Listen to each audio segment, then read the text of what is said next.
gusto estar en tu casa otra vez y compartir la palabra de Dios contigo. Queremos que la palabra de Dios te ayude a encontrar una relación con Dios y con nuestro Señor Jesucristo. Otra vez, gracias por estar acá con nosotros. Y a usted lo invito a que tome su Biblia, la levante en alto como lo hemos hecho por 60 años. Estamos cumpliendo 60 años aquí en Lakewood. Estamos de fiesta este año. Y dígalo conmigo: esta es mi Biblia. Soy todo lo que dice que soy. Tengo todo lo que dice que tengo. Puedo hacer todo lo que dice que puedo hacer. Hoy recibiré la palabra de Dios. Confieso que mi mente está alerta, mi corazón está receptivo. Nunca más seré igual. Estoy a punto de recibir la incorruptible, indestructible, siempre viva semilla de la palabra de Dios. Nunca más seré igual. Nunca, nunca, nunca. Nunca más seré igual. En el nombre de Jesús. Dios lo bendiga. Puede sentarse. Y le invito a que lea conmigo en 2 de Samuel, capítulo 18. 2 de Samuel, capítulo 18, verso 32. Es poderoso lo que decimos antes de entrar al tema, lo que decimos cuando confesamos algo así. Número uno, mi mente está alerta. Estoy despierto, estoy abierto a aprender. Y la otra cosa que decimos: sé que lo que escucho es la palabra de Dios, y es mi corazón y la intención de toda persona que se para aquí al frente, no hablar nuestras opiniones, hablar la palabra del Señor. Y en última instancia decimos algo que es poderoso también, y es: nunca más seré igual. Porque si hoy venimos a este lugar es porque tenemos la intención de caminar mejor en la vida, ¿sí o no? De tomar decisiones que nos ayuden a caminar de una forma diferente. Yo no lo puedo hacer por usted. Usted es el que solito tiene que tomar sus decisiones. Y hay algo que revisábamos ayer, una realidad que revisábamos ayer, y es que el ser humano, cuando es grandecito, ya no cambia así nomás. Cambia solo cuando pasa por una crisis. Por eso algunas personas buscan a Dios y vienen a una iglesia precisamente por una crisis. No cambian de otra manera. Las personas moldeables son los niños y los jóvenes. Los niños y los jóvenes son esponjas que pueden cambiar. Y por eso, cuando Jesús escoge a un grupo de discípulos, escoge a gente joven. Se cree, por varias razones, que los discípulos de Jesús no tenían más de 20 años. Solo uno había casado entre ellos, y las personas en la época de Jesús se casaban temprano. Ya a los 20 años estaban requete casados.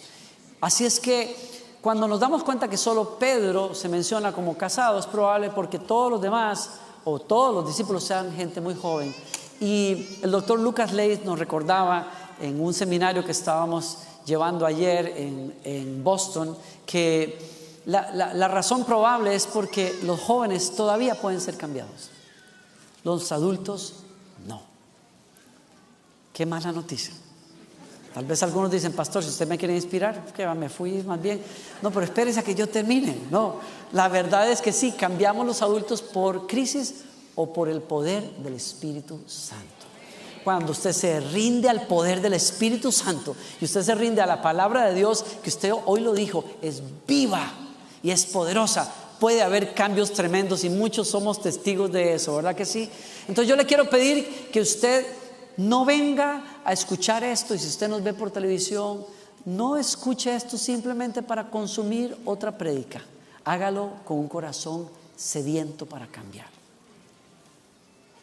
Y dice la Escritura: dijo el rey, está hablando el rey David, al cusita: ¿le va bien al joven Absalón? Y el cusita respondió, un sirviente respondió: sean como ese joven los enemigos de mi señor el rey, y todos los que se levantan contra ti para mal. Y el rey se conmovió profundamente y subió al aposento que había encima de la puerta y lloró. y decía así mientras caminaba: hijo mío, Absalón, ¿quién me diera haber muerto yo en tu lugar? Absalón, hijo mío, hijo mío. Es un momento muy fuerte para David. David está en sus años ya dorados. Ya no es el héroe que pelea en los campos, es el rey envejecido en un trono. Tiene muchos hijos.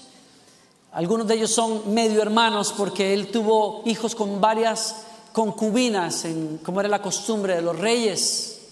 Y uno de sus hijos se rebeló contra él. Tomó la decisión terrible de querer quitar al rey de su trono, y casi lo logra. Levantó amigos del rey y enemigos del rey y forzó a David a salir de Jerusalén incluso. Estoy hablándoles de Absalón. Absalón era el hombre más o mejor parecido en la época. La revista People, la versión hebrea, lo había sacado en la portada como el tipo mejor parecido en el mundo en ese momento. Poco tiempo antes había marchado con un carro de guerra por toda la capital, luciendo la melena larga, el cabello bellísimo que tenía y el porte de príncipe que tenía, y se había sentado en la puerta de la ciudad para hacerle favores a la gente con tal de ganarse el corazón de ellos. Y la gente se embobó con él, y cuando dijo yo soy rey, se levantaron para apoyarlo. ¿Cómo había llegado Absalón a ese momento en su vida? Es tremenda la historia. Años antes, echando para atrás la película, un medio hermano de Absalón había abusado sexualmente de una media hermana de él, Amón. Amón se había vuelto loco, se había embobado, había tenido una de esas crisis de adolescencia en donde las hormonas están fuera de control y la mente, que no tiene canales para discernir entre lo que es correcto de hacer y las consecuencias en el futuro, engañó a su media hermana y entonces la abusó sexualmente. Y después de que la abusó, dice la escritura, como había sido de grande el amor que sentía, amor entre comillas, como dice el profeta latinoamericano Juan Luis Guerra, hay amores de amores. Hay amores que enferman, hay amores que matan, hay amores que ahogan, que no son amor realmente. Y dice la escritura que después de que abusó de ella, la odió tanto como la había amado. Y cometió una gran injusticia con ella y la despidió. Y la joven se rasgó los vestidos, se tiró ceniza encima como lo hacía una mujer que había sido ofendida, y salió corriendo, llorando esa ofensa. Su hermano Absalón oye de aquello y entonces deja que pasen las cosas, que se bajen las aguas, y convoca una fiesta e invita a Amón a venir a la fiesta. Y en medio de la fiesta, Absalón asesina a su medio hermano y huye del país. Los próximos años son terribles porque Absalón no está en Jerusalén, está desterrado. Y cuando los años pasan, uno de los capitanes del ejército del rey le pide al rey: oye, ya han pasado varios años, por favor, manda a traer a tu hijo. Y el rey dice: pues que venga el muchacho.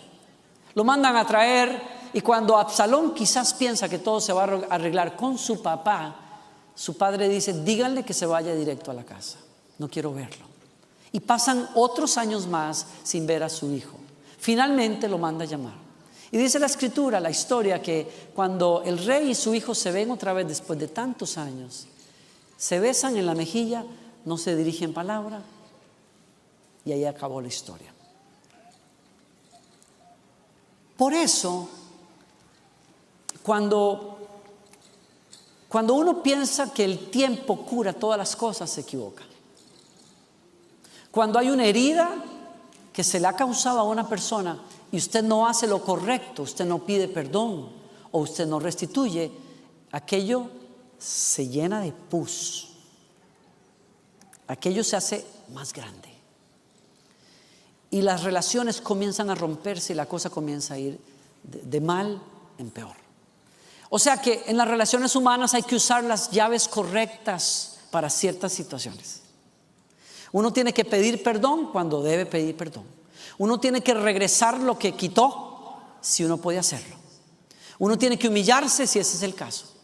Pero el rey guardó silencio. No hay castigo más injusto para una persona que comete un error que el silencio. No hay cosa que acabe más el alma que el silencio cuando lo que uno necesita son palabras. No hay nada más terrible para un ser humano que necesita ayuda porque cometió un error o porque no está yendo por la senda correcta, que el que usted se aparte y mire hacia otro lado. El desinterés, el silencio es una cosa que acaba a las personas. Cuando usted y yo somos miembros de una familia, de una casa, somos padres, por ejemplo, no hay disciplina más ingrata que el silencio, cuando en realidad lo que teníamos que hacer es hacernos presentes en el momento del error y corregir con amor aquel error. Pero David no hace nada de eso. David se queda en silencio, David lo castiga con la distancia y finalmente David lo trata injustamente. ¿Por qué? Porque el silencio de David, que es un silencio pasivo, la distancia de David no son otra cosa más que un mensaje que le dice a Absalón: tú no eres tan importante. Tú no eres tan importante como para que yo me tome el tiempo de arreglar esta cosa. Y la otra cosa que pienso yo que pudo pasar con Absalón es: Absalón se llenó de ira contra su padre y rebeldía porque fue tratado injustamente. Nadie en el reino corrigió a Amón, tuvo que hacerlo su medio hermano. El que debió haber puesto en su lugar a Amón fue el rey, pero alguien más tuvo que hacerlo, y además de que lo hizo, fue desterrado. ¿Está aquí conmigo? Estoy yendo a un punto aquí. Si yo veo algo en toda esta historia, es lo triste de reaccionar ante la ausencia de mi persona cuando ya es tarde. Es decir, cuando los años pasan y Absalón se rebela y finalmente su estrategia no funciona, los guerreros del rey lo fuerzan a salir, lo alcanzan en cierto punto y lo atraviesan con sus espadas y lo matan. El rey había ordenado: busquen al muchacho y tráiganlo a salvo, pero los guerreros no hicieron caso. Sabían con qué estaban lidiando. Estaban lidiando con un corazón completamente enfermo. Ese tipo de corazón que si le perdonas la vida lo va a volver a hacer probablemente. Pastor, usted está diciendo que está de acuerdo con la sentencia de muerte. No me metan en ese enredo. Lo que estoy diciendo es simplemente: estos señores tomaron la justicia en sus propias manos porque temieron la maldad de este hijo. Y aquí está el momento en que leímos, cuando la noticia viene al rey, que está esperando ver a su hijo para abrazarlo, para arreglar las cosas, para decirle: tranquilo, yo te perdono. Es muy tarde. El esclavo o el sirviente que sale del campo para dar la noticia al rey le dice: que le pase esto a todos los que se rebelen contra ti. Y David supo lo que había pasado y se tira al piso y rompe los vestidos y grita y llora diciendo: mi hijo Absalón, mi hijo Absalón. Yo creo que esas palabras de pertenencia son las que Absalón quiso escuchar toda su vida y nunca escuchó. Es un precio muy alto que las personas pagan cuando se ausentan, cuando no están presentes cuando más se les necesita, cuando no les regalan a los demás el mejor regalo que usted pueda estar. El mejor presente es estar presente. El mejor regalo es decir: me interesas tanto como para estar en este momento de tu vida. El mejor obsequio que usted le puede dar a una persona es decir: me siento contigo a pasarla en este momento. Tal vez no sepa qué decir, tal vez yo no sepa qué hacer, pero te regalo estar contigo. Y ese es el regalo más grande que uno le puede dar a los demás. Este principio aplica a todas las relaciones humanas, pero en especial es poderosa cuando se trata de los padres. Porque el regalo más grande que le podemos dar los padres a los hijos es estar presentes. Es estar allí, aun cuando meten las patas. Los padres necesitamos entender que Dios nos puso allí para hacernos presentes. Nos puso allí para que cuando nuestros hijos pelean, tengan alguien con quien hablar. Yo me pregunto, ¿Por qué David no estuvo allí cuando Amón tenía esa batalla de hormonas y ese desorden mental? Cuando su cuerpo le pedía poseer a su propia hermana, ¿por qué su papá no estaba allí para guiarlo en ese momento difícil y enseñarle: mi hijo, usted no se me va a morir si no hace eso que su cuerpo le está pidiendo? El mundo y la sociedad en que vivimos está tan saturada de sensualidad y de sexualidad fuera de proporción, que las personas piensan que si no satisfacen sus deseos sexuales se van a morir. Nadie se ha muerto por eso. Nadie se ha muerto por eso. El deseo sexual es algo que se puede controlar, que se puede canalizar. Vivimos en una sociedad donde los límites se han borrado tanto que aún los jóvenes cristianos no saben esto. Las cosas más básicas, como guardarnos para el matrimonio, no se recuerdan. La mayoría de nuestros jóvenes acostumbran ahora juntarse con la persona antes de pensar en casarse. Incluso chicos que van a una iglesia no saben el desastre que causa en la vida de los seres humanos probar la sexualidad antes del compromiso. Es un desastre lo que produce en la vida de las personas, y la ciencia lo está comprobando hoy. ¿Dónde estaba David cuando su hijo estaba peleando con esas cosas? ¿Dónde estaba David cuando Absalón cometió ese error tan terrible y necesitaba a alguien que le dijera: ¿sabes qué? Está muy mal lo que hiciste. Y tienes que entender las consecuencias de esto, porque todo pecado tiene sus consecuencias. Podemos decir es un error, pero la Biblia dice es un pecado, y el pecado siempre tiene consecuencias.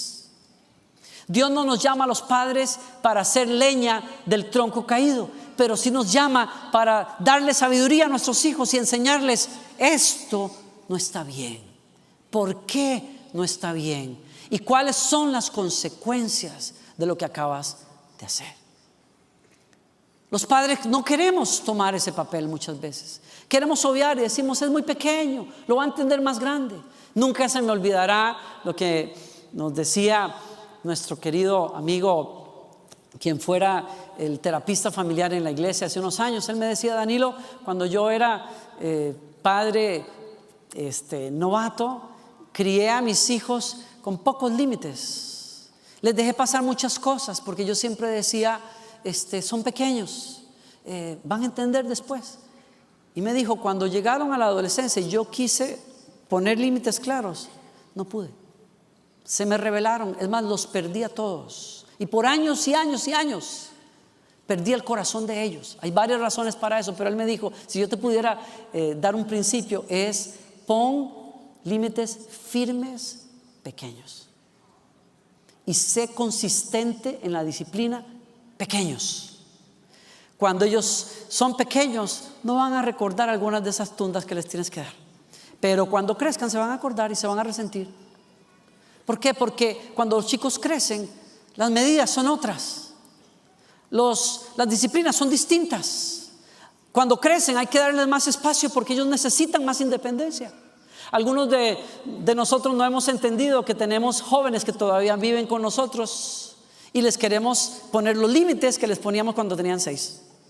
Y ya no se puede. Lo que vas a causar es un rompimiento. ¿Por qué? Porque son jóvenes, necesitan ese espacio, esa independencia. Mi punto es: no hay mejor regalo que estar presentes. Estar presentes para amar, estar presentes para corregir, estar presentes para afirmar, para animar, para levantar, pero estar presentes. No hay mejor regalo que ese. Sé que le hablo a un grupo, yo no puedo ignorar que estamos hablando y conversando en un grupo en donde muchos de nosotros tenemos que tomar 2 trabajos y 3 para poder atender las necesidades de una casa. Y yo me doy cuenta, algunos de nosotros también estamos con la realidad cruda de que tuvimos que dejar nuestras familias en Latinoamérica para venir acá, porque queremos una mejor vida para nuestras familias. Pero yo no puedo dejar de pensar Muchos de nosotros peleamos para darle una mejor vida a nuestros hijos a costo de nuestra presencia. Y yo me pregunto, ¿qué resultará a la postre? ¿Qué será mejor? ¿Qué será lo que Dios quiere? ¿Que yo les pueda comprar esto y aquello y comprarles un auto y hacer aquí, hacer allá con ellos? ¿O regalarles el regalo que nadie más les puede dar, que es estar yo, cuando ellos necesitan que yo esté? Hay momentos en la vida de las parejas donde van a venir oportunidades de trabajo, van a venir oportunidades para subir en la escala de la educación. Vamos a necesitar que uno de los dos o los dos se superen en su educación y saquen quizás una licenciatura, una maestría, no lo sé. Y entonces ese tiempo que se consume tan grande, alguien lo va a tener que manejar. Las dos personas no van a poder hacerlo al mismo tiempo. Tendrá que ponerse de acuerdo, uno apoyando al otro y después viceversa, con tal de lograr avanzar en la vida. Hay que pensar cuando uno toma decisiones, especialmente hablándole a los padres y a los que están casados y tienen hijos. Cuando vienen las oportunidades de trabajo, ¿qué es lo que más pesa en mi corazón? ¿Que voy a ganar más dinero? Aunque voy a estar más ausente en casa, y tú dices, bueno, voy a ganar más dinero para que en el futuro pueda estar con ellos, pero en el futuro ellos ya van a estar grandes y se van. Entonces, ¿cuál es el punto? Mi punto es, yo no le quiero decir a usted lo que tiene que hacer, pero le quiero invitar a que usted piense qué es más importante y prioritario cuando se trata de nuestros hijos y de aquellas personas que son importantes para nosotros. Leía un artículo acerca de este golfista muy famoso en los Estados Unidos. De hecho está en la lista, en el Salón de la Fama en este país, que a los escasos 24 años, teniendo mucho éxito en el campo del golf, se detiene y pesa esto y dice: yo puedo continuar con esta carrera y llegar a donde quiero llegar, me significaría dejar a mis hijos en manos de otra persona, y especialmente a su hijo autista. Y describe el artículo cómo este hombre toma la decisión sin saber exactamente cómo se va a sentir en unos años, pero él dice: preferí graduarme como padre que como golfista. Me había comprobado a mí mismo que podía tener mucho éxito en esa carrera, pero hay muchos más que pueden hacer esa carrera. Solo yo podría hacer el trabajo con mi hijo. Y escogió esta parte.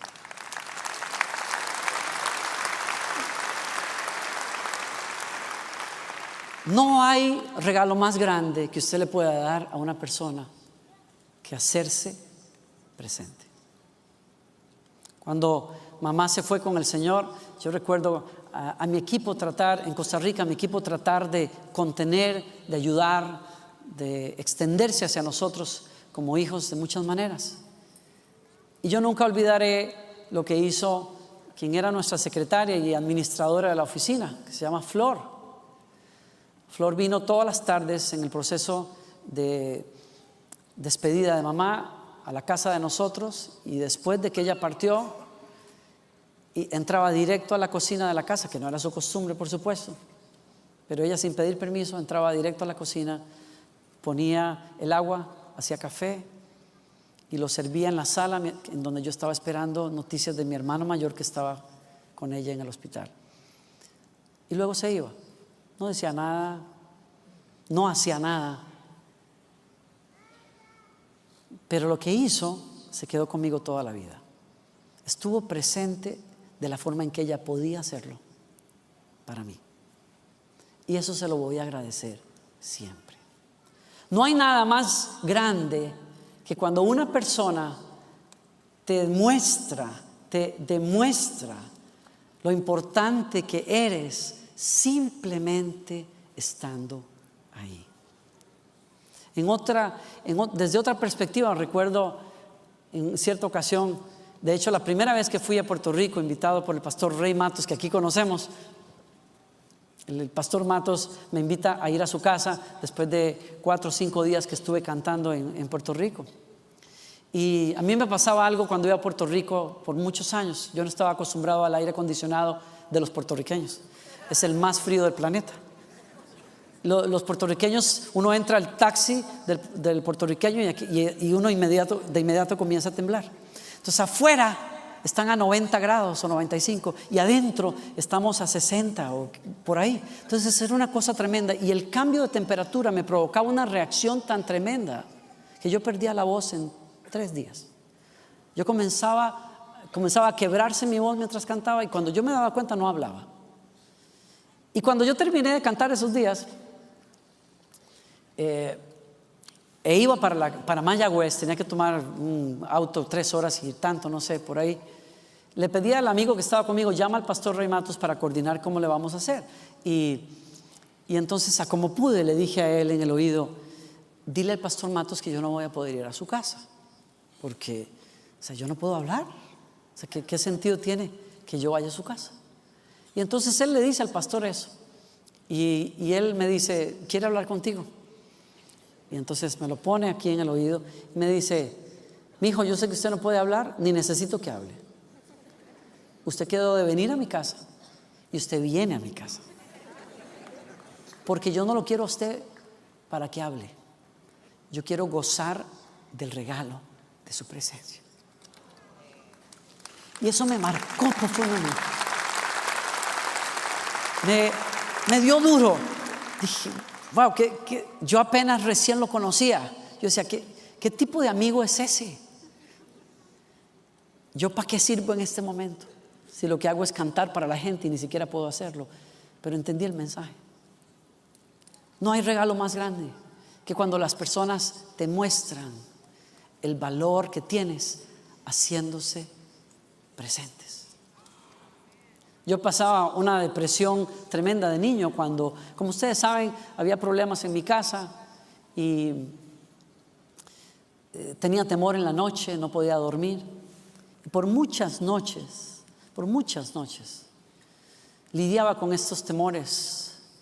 Y en una noche en particular, no sé por qué, el temor era tan grande que yo temblaba en mi cama. Y recuerdo que mamá pasó a revisar cómo estábamos nosotros durmiendo. Yo no sé si ella lo hacía siempre, pero mi punto es que esa noche, cuando escuché que ella entraba al cuarto, quise guardar silencio, pero ella notó que yo estaba despierto y cuando ella me toca en el hombro, se da cuenta que estoy temblando. Y me dice, ¿qué pasa? Y le digo, nada. Yo no estaba acostumbrado a hablar de cosas con mamá. No crecimos conversando de cosas difíciles. No sabía lo que era eso. Pero cuando ella me sintió así, me dijo, vente a mi cama, vamos a dormir. Le dije, estoy muy grandecito ya para dormir en tu cama. Y me dice, no importa, vente. Y me acostó a su lado. Y por las próximas 3 horas habló. Me contó historias, chistes, qué sé yo. Hasta que el temor se fue. Nunca olvidaré eso. Se tomó el tiempo para llegar más adentro a través de una conversación. Vuelvo a otro momento de mi vida muy fuerte. Estaba en una transición ya de mi vida. Mamá había partido con el Señor. Estoy en otro momento, viajando 200 días del año. Tengo un ministerio que está tomando una fuerza tremenda, pero al dejar Costa Rica, mi equipo, a la gente y moverme en este nuevo mundo de los Estados Unidos, me siento perdido. En muchos sentidos me siento perdido. Incluso por tiempo ya llegaba a mi país después de un viaje y cuando yo buscaba a mis amigos nadie estaba allí, todos estaban casados. Llamaba a mi familia y les decía, oigan, pero que no existo yo, ¿por qué ustedes? Y me decían, ¿y para qué vamos a estar llamando si tú nunca estás? Y me di cuenta que llegué a ser un extraño en mi propia tierra. Llegaba a la iglesia un domingo con deseos de adorar a Dios simplemente y de recibir después de semanas de estar dando. Y para mi sorpresa había filas de gente que visitaban mi iglesia de todas partes y querían tomarse fotos conmigo. Y yo decía, yo no puedo creer que en mi propia iglesia yo tengo que hacer lo mismo que estoy haciendo en todas partes del mundo. Y cuando mis amigos me veían haciendo fila, me decían, por ahí nos vemos después porque tenemos hambre. Y vivía una transición tan difícil. Como algunos de ustedes saben, me encontré por primera vez en mi vida lidiando con la pornografía. No sé cómo entré en algo así. Me estoy muriendo en un infierno de culpa, de vergüenza, tratando de encontrar cómo salir de algo así. No tengo la menor idea cómo. Y suena el teléfono una noche después de un viaje y es el pastor Rey. Yo le había pedido a Rey Matos que fuera el pastor que velara por mí en esta transición. Así es que Rey tiene una tremenda capacidad para conversar, para escuchar primero.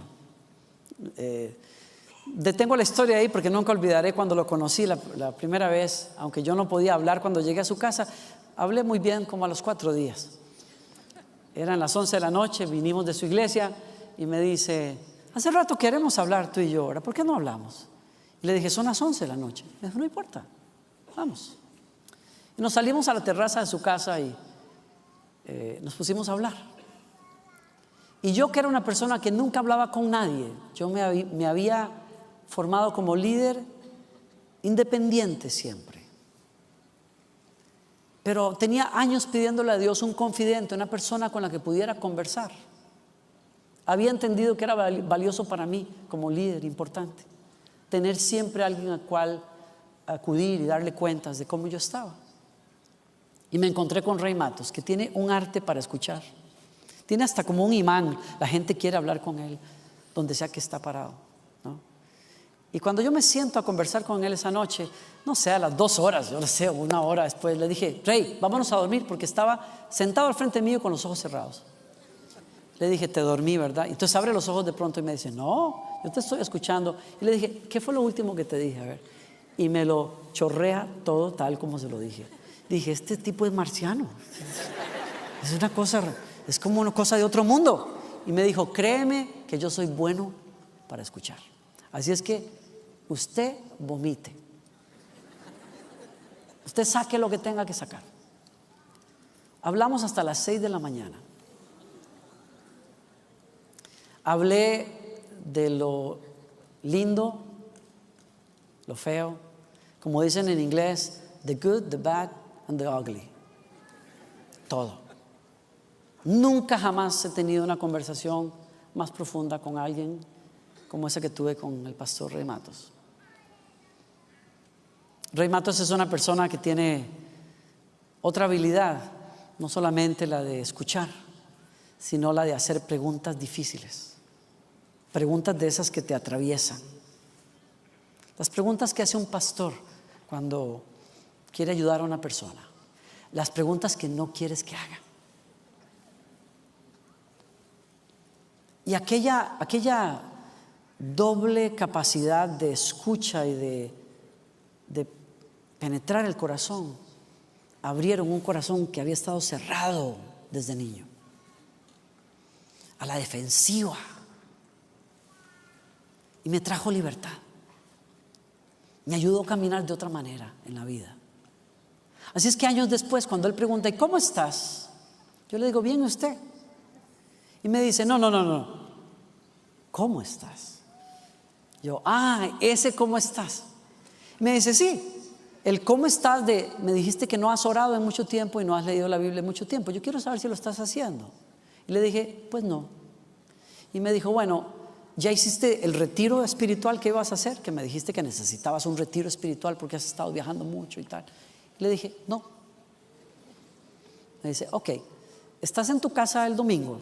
Sí. Me dice: ok, voy para allá. Espérate, no estoy tan mal. Le digo: gloria a Dios, el Señor está conmigo, el Señor es mi pastor, nada me faltará. O sea, comencé a recitar todo lo que podía aprender de versículos bíblicos, sabía de versículos como para decirle: yo estoy muy bien, no es para tanto. Tú eres pastor, o sea, yo no te voy a sacar de tus cosas. Me dijo: no, voy para allá. Y lo recibí en mi apartamento el domingo en la noche.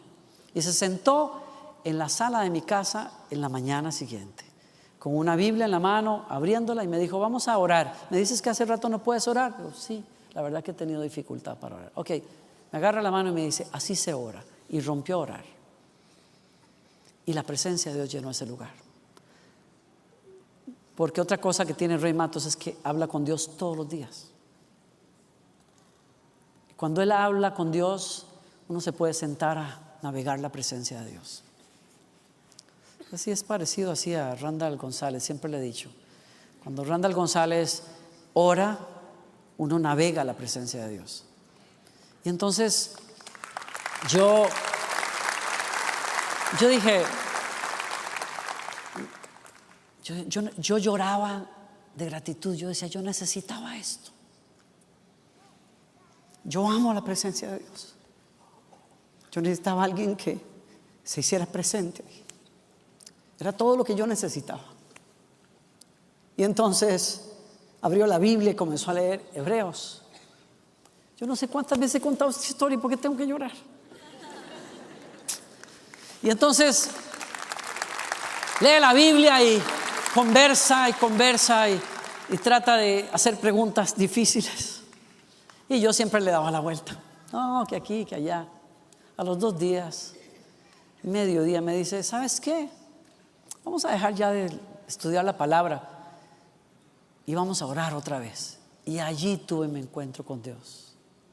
Y en ese encuentro con Dios le abrí mi corazón a mi pastor. Le dije, esto es lo que pasa. He estado caminando mal, estoy seco, me estoy muriendo. Y ese fue mi punto de partida a un nuevo capítulo en mi vida. Y gracias a Dios estoy de pie por la gracia del Señor y por la presencia de alguien en mi vida. Yo te quiero invitar a que te hagas presente. Te hagas presente con las personas que amas más. Te hagas presente con tu esposa, con tus hijos, con tus amigos. No necesitas traer una enciclopedia bíblica. Necesitas estar ahí. Necesitas dar lo mejor de ti. Si es preparar un café, si es preparar una comida, o si eres bueno para escuchar, sentarte y decir, desembuche. Yo tengo todo el tiempo del mundo para escuchar. Yo soy bueno para escuchar. Algunas personas no necesitan nada. Sí necesitan a alguien que los escuche, nada más. No intentes arreglarle el mundo a la persona, pero sí hazte presente. Termino con esto.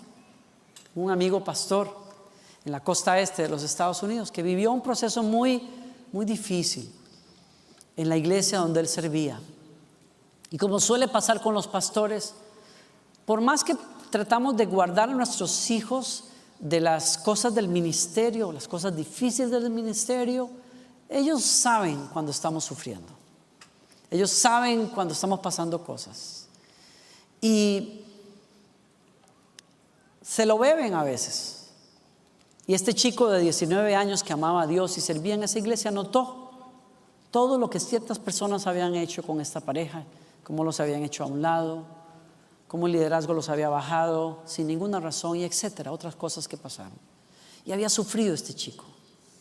Cuando todo esto pasa, mi amigo pastor manda a su hijo a Argentina para que viva experiencias distintas y logre olvidarse de todo aquello, pero su hijo sigue lidiando con una especie de depresión. Y él se acuerda que su hijo tenía un sueño. Él siempre había soñado hacer un safari en África. Y eso es cosa para gente aquí muy acá. Y es una cosa muy cara de hacer. Pero él se acordó que había ahorrado un poco para hacer algo y logró juntar los recursos y mandarlo a un safari al África. 2 semanas por allá. Su hijo no lo podía creer, se lo agradeció y se fue. Y a la semana de estar allá, mi amigo tomó un avión y se le apareció en el campamento donde él estaba. Y dice mi amigo que cuando él se baja de esa camioneta, en ese campamento, y su hijo lo ve entrar, dice que su hijo corre, lo abraza y le dice, ¿qué estás haciendo aquí? Tú estás loco. Tú tienes mucho que estar haciendo en esa iglesia. Tú no puedes estar haciendo esto acá. Le dijo, tú cierra la boca y disfruta tu sueño. Y dice mi amigo, Danilo, tú no sabes lo que causó esos 5 días.